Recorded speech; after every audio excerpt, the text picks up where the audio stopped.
pamamasyal sa Los Angeles, masasabing tila nag-enjoy si Kim Chiu matapos ang kanyang event sa World Remit.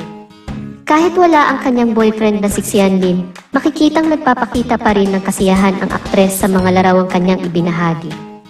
Sa mga litratong ibinahagi ni Kim sa kanyang mga social media accounts, mahirap hindi mapansin ang kanyang makulay ng ngiti at masayang aura.